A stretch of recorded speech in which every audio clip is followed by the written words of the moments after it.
Hello दोस्तों, Gurukul education hub की इस ऑनलाइन दुनिया पे मैं अरुण शर्मा आपका हार्दिक स्वागत करता हूं, अभिनंदन करता हूं। आज जो क्लास लेके आए हैं वो रहेगी दोस्तों टाइड अर्थात ज्वार भाटा, जो मैं आज आपको पढ़ाने वाला हूं। ज्योग्राफी का एक महत्वपूर्ण टॉपिक है जो लो लेवल से लेके हाई लेवल तक के एग्जाम में पूछा जा सकता है। अब देखिए, टॉपिक आज का रहेगा अपना ज्वार भाटा।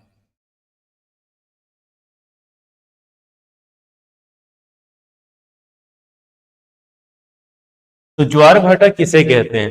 देखिए, पृथ्वी पर महासागरीय जल का चंद्रमा के गुरुत्वाकर्षण बल के कारण ऊपर उठना ज्वार कहलाता है और नीचे जाना भाटा कहलाता है। ठीक है, तो पृथ्वी पर देखो, जो ज्यादा ग्रेविटी फोर्स लगता है वो चंद्रमा का लगता है। किसका लगता है?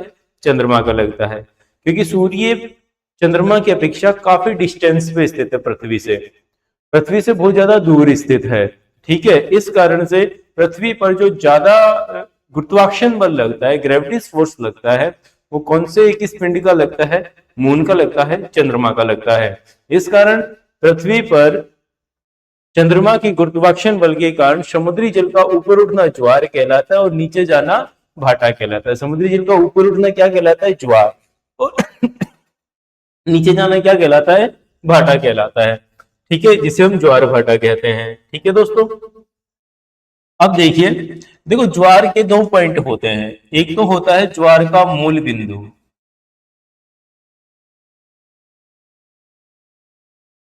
एक ज्वार का होता है विपरीत बिंदु।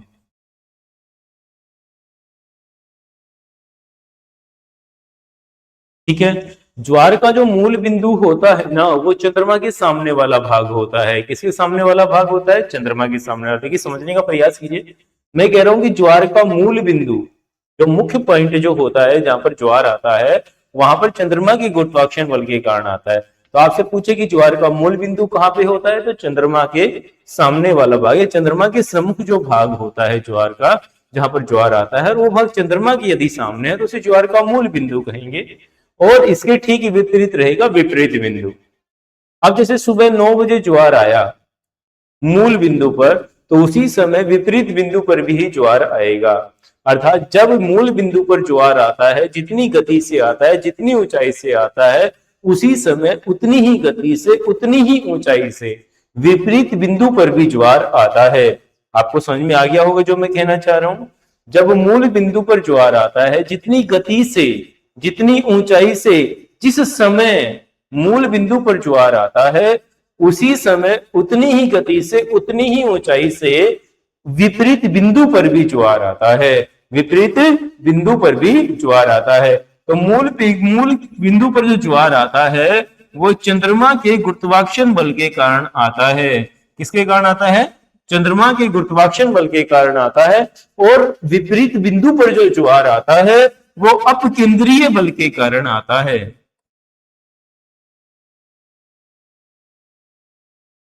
वो अपकेंद्रीय, विपरीत बिंदु पर जो ज्वार आता है वो अपकेंद्रीय बल के कारण आता है। कौन से बल के कारण आता है? अपकेंद्रीय बल के कारण आता है। बात समझ में आ गई होगी दोस्तों। अब आगे देखते हैं। देखो, ज्वार को प्रमुख रूप से दो भागों में बांटा गया है, एक और दो। नंबर एक तो होता है दीर्घ ज्वार।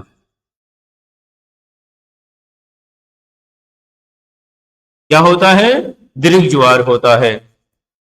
ठीक है, और नंबर दो, एक होता है लघु ज्वार।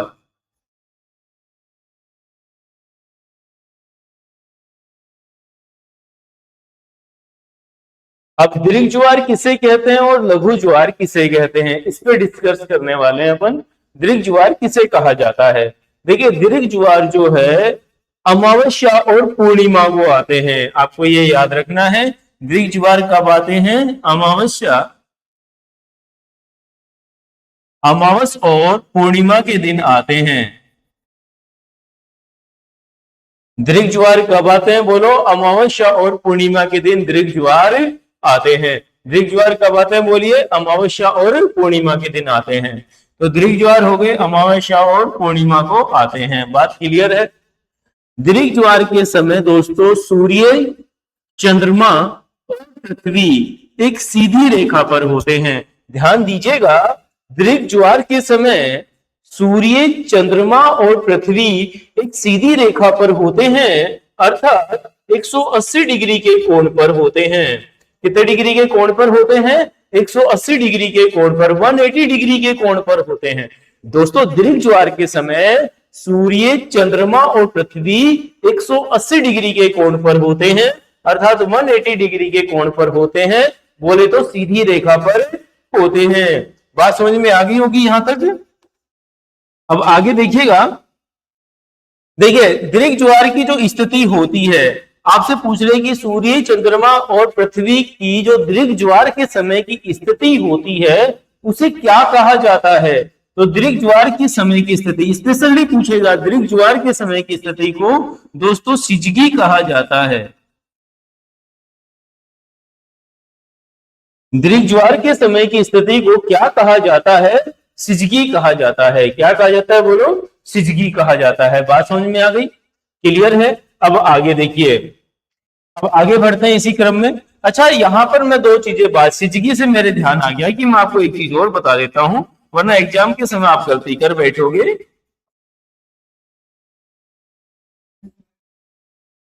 सिजगी से, सिजगी तो क्या हो गया, अब जैसे आपसे पूछे सिजगी किसे कहते हैं, तो दीर्घ ज्वार के समय की स्थिति को सिजगी कहा जाता है। लेकिन आपसे पूछे युति किसे कहते हैं और व्युति किसे कहते हैं, युति और व्युति पूछ लिया जाए तो आपको बताना है सूर्य ग्रहण की स्थिति को, और यह है दीर्घ ज्वार की स्थिति को। सूर्य ग्रहण की स्थिति को युति कहा जाता है और चंद्र ग्रहण की स्थिति को व्युति कहा जाता है। तो ये मेरे देखो, आपको ये तीनों चीजें याद रखनी है। सिजगी किसे कहा जाता है? दीर्घ ज्वार की स्थिति को सिजगी कहा जाता है। युति किसे कहा जाता है? सूर्य ग्रहण की स्थिति को युति कहा जाता है। व्युति किसे कहा जाता है? चंद्र ग्रहण की स्थिति को व्युति कहा जाता है। बात समझ में आ गई? अब आगे देखिए, यहां से आगे बढ़ते हैं अपन। क्लियर हो गया? अब देखिए नंबर दूसरा पॉइंट अब चलता है, जिसे अपन कहते हैं लघु ज्वार। यहां पर एक पॉइंट आप और याद कर लेना कि दीर्घ ज्वार जो है सामान्य ज्वार से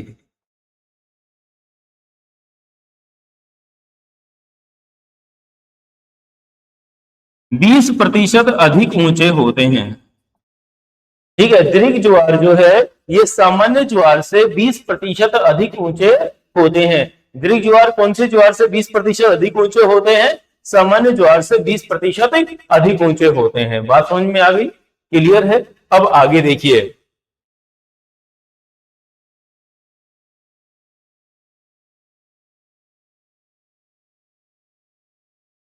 अब मैं आपको बता रहा हूं लघु ज्वार।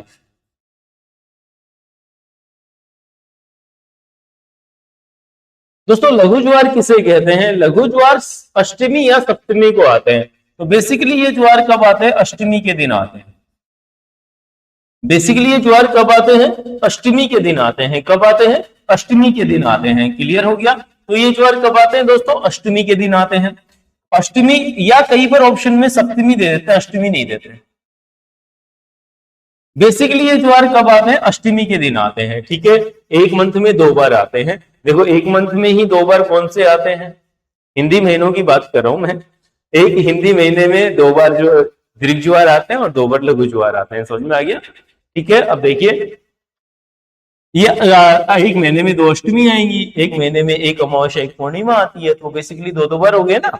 अब देखिए लघु ज्वार जो है ये सामान्य ज्वार से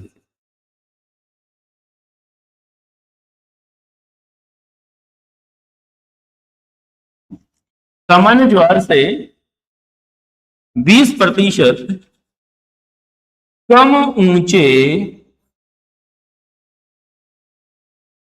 होते हैं। 20% कम ऊंचे होते हैं। क्लियर हो गया? अब यहां पर देखिए 20% कम ऊंचे होते हैं। क्लियर हो गया यहां तक? ठीक है, अब आगे देखते हैं। ये ज्वार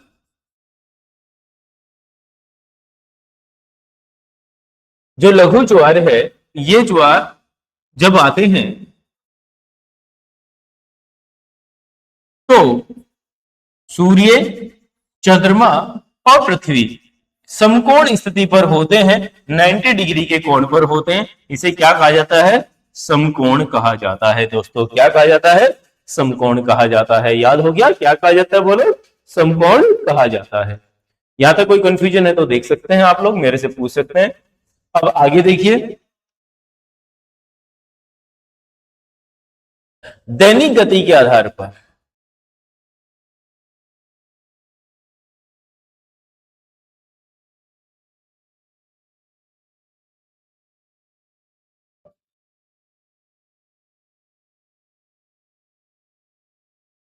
ज्वार के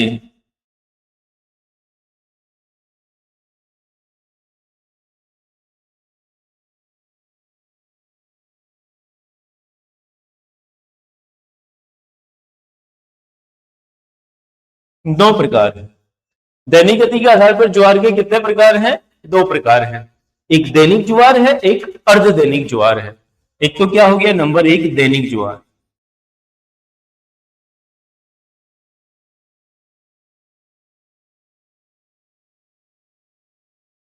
ठीक है। एक हो गया अर्ध दैनिक ज्वार।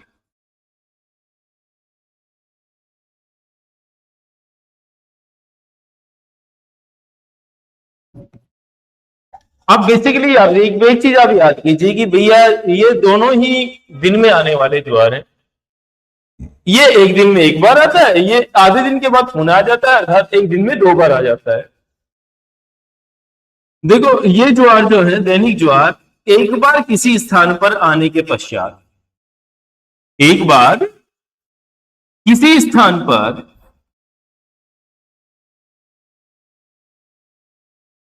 आने के पश्चात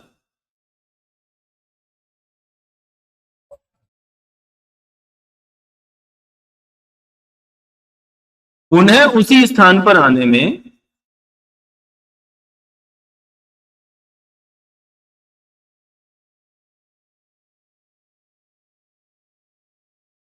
पुनः उसी स्थान पर आने में कितना समय लेता है? 24 घंटे 52 मिनट का समय लेता है। दैनिक ज्वार जो है एक बार किसी स्थान पर आने के पश्चात पुनः उसी स्थान पर आने में 24 घंटे 52 मिनट का समय लेता है। कितना समय लेता है? 24 घंटे 52 मिनट का समय लेता है। देखो दोस्तों, एक दिन में 24 घंटे होते हैं। कितने होते हैं? 24 घंटे, अर्थात हमारा 24 घंटे से ज्यादा का समय लग रहा है। तो बेटा एक दिन में कितनी बार आया? एक बार आया। समझ में आ गया? 24, एक दिन कितने घंटे का होता है? 24 घंटे का। दिनों रात मिला के अकाउंट करते हैं ना, 24 घंटे का हो गया। और इसी ज्वार को पुनः उसी स्थान पर आने में, जो दैनिक ज्वार है उसे पुनः उसी स्थान पर आने में बेटा जी कितना टाइम लगता है? 24 घंटे 52 मिनट का समय लगता है। कितना समय लगता है? 24 घंटे 52 मिनट का समय लगता है। क्लियर हो गया? और दिन कितने घंटे का होता है? 24 घंटे का। 52 मिनट ज्यादा समय ले रही है, अर्थात एक दिन से ज्यादा का समय ले रहा है उसी स्थान पर पुनः ज्वार आने में। तो एक दिन में कितनी बार आया? एक बार। कितनी बार आया? एक बार आया। तो एक दिन में एक बार आने के कारण इसे क्या कह दिया गया? दैनिक ज्वार। क्या कह दिया गया? दैनिक ज्वार। बात क्लियर है? अब यहां पर देखते हैं, अब एक आता है अर्ध दैनिक ज्वार।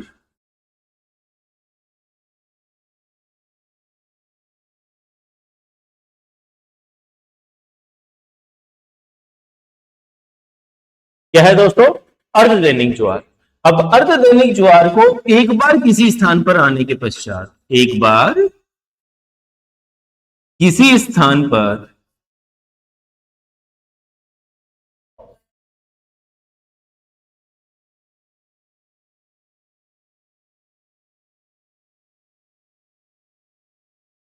आने के पश्चात पुनः उसी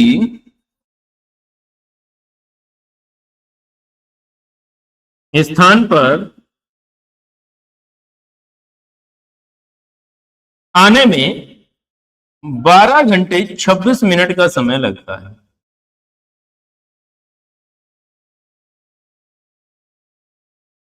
कितना टाइम लगता है? 12 घंटे 26 मिनट का समय लगता है।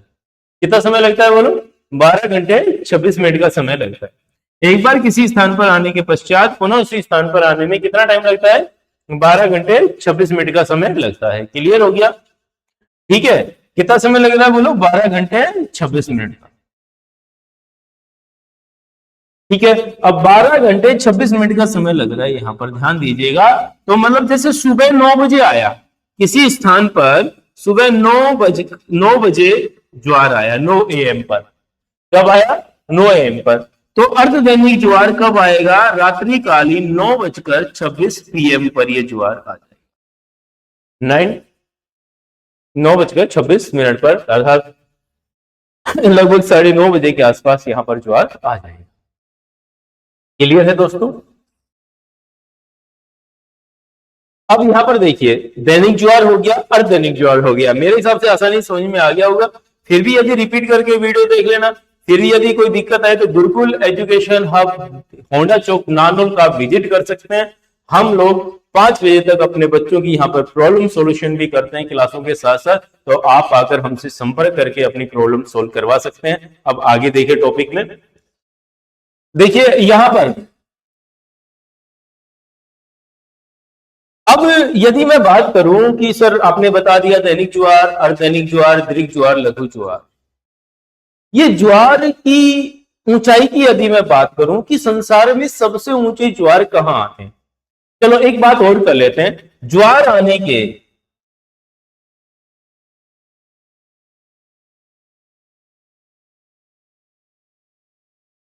कितने समय पश्चात भाटा आता है? पानी उठ तो गया लेकिन तुरंत वापस नहीं जाता है, फिर उसका फायदा क्या हुआ? ज्वार ऊपर धीरे धीरे आता है, ऐसे चढ़ता है पानी और फिर धीरे धीरे ही वापस आता है, ऐसे है ना, एकदम से नीचे नहीं आता। तो ज्वार आने के 6 घंटे 13 मिनट पश्चात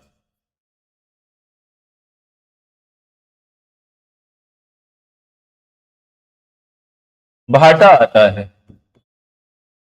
ज्वार आने के 6 घंटे 13 मिनट पश्चात भाटा आता है। क्लियर है दोस्तों? अब आगे देखिए, अब संसार में सबसे ऊंचे ज्वार,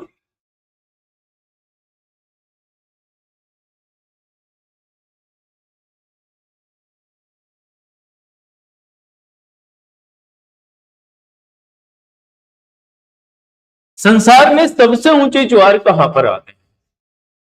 तो बताइए, संसार में सबसे ऊंचे ज्वार कहां पर आते हैं? छोटी सी बात है, संसार में सबसे ऊंचे ज्वार कहां पर आते हैं? तो संसार में सबसे ऊंचे ज्वार आते हैं दोस्तों फंडी की खाड़ी में।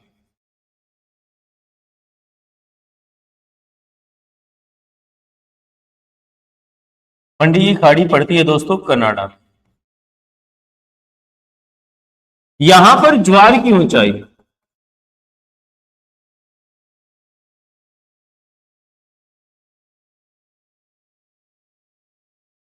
16 मीटर से 18 मीटर होती है। यहां पर ज्वार की ऊंचाई कितनी होती है? 16 मीटर से 18 मीटर होती है। क्लियर हो गया? अब यहां पर देखिए, भारत में सबसे ऊंचे ज्वार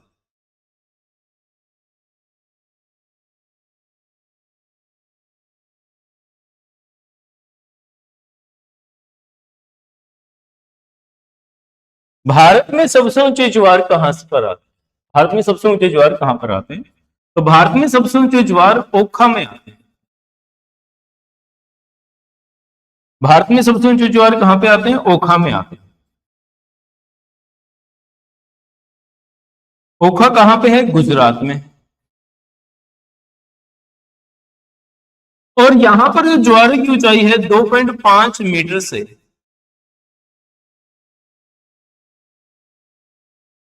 2.7 मीटर होती है। यहां पर जो ज्वार की ऊंचाई है कितनी ऊंची होती है? 2.5 मीटर से 2.7 मीटर होती है। क्लियर है? एक दिन में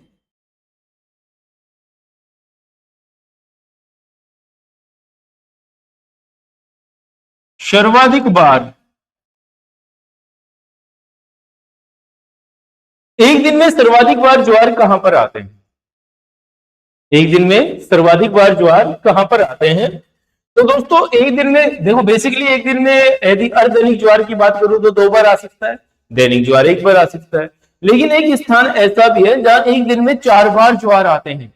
एक दिन में कितनी बार ज्वार आते हैं? 4 बार ज्वार आते हैं। एक स्थान ऐसा भी है जहां एक दिन में कितनी बार ज्वार आते हैं? 4 बार आते हैं। और वो 4 बार कौन सा स्थान है? ब्रिटेन के साउथहैम्पटन द्वीप।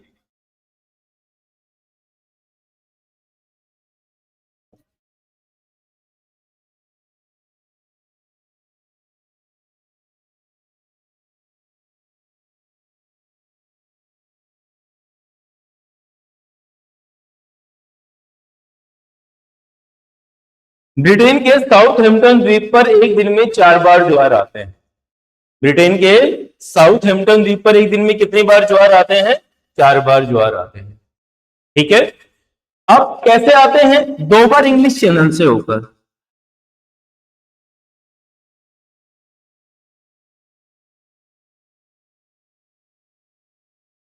दो बार तो इंग्लिश चैनल से होकर, इंग्लिश चैनल समुद्र का नाम है। 2 बार तो इंग्लिश चैनल से होकर आते हैं और 2 बार उत्तरी सागर से होकर। 2 बार उत्तरी सागर से होकर ज्वार आते हैं। तो दोस्तों मैं आपको फिर से रिपीट कर देता हूं, एक दिन में सर्वाधिक बार ज्वार कहां पे आते हैं? ब्रिटेन के साउथहैम्पटन द्वीप पर आते हैं। दोस्तों कहां पे आते हैं? ब्रिटेन के साउथहैम्पटन द्वीप पर आते हैं। ब्रिटेन के साउथहैम्पटन द्वीप पर आते हैं। 2 बार इंग्लिश चैनल से होकर आते हैं और 2 बार उत्तरी सागर से होकर ज्वार आते हैं। बात क्लियर है? किसी प्रकार का कोई भी कंफ्यूजन हो, गुरुकुल एजुकेशन आपके ऐप पर, यूट्यूब चैनल पर आप कमेंट करके हमें बता सकते हैं। हम वो कमेंट से देखकर आपको जो प्रॉब्लम्स है वो सोल्व करने का प्रयास करेंगे। यदि हमारे एकेडमी के पर विजिट कर सकते हैं तो आप जरूर आइए और यहाँ का माहौल देखिए, हमारी एकेडमी को देखिए, क्योंकि गुरुकुल केवल पढ़ाता नहीं, सफलता दिलाता है। जय हिंद, जय भारत।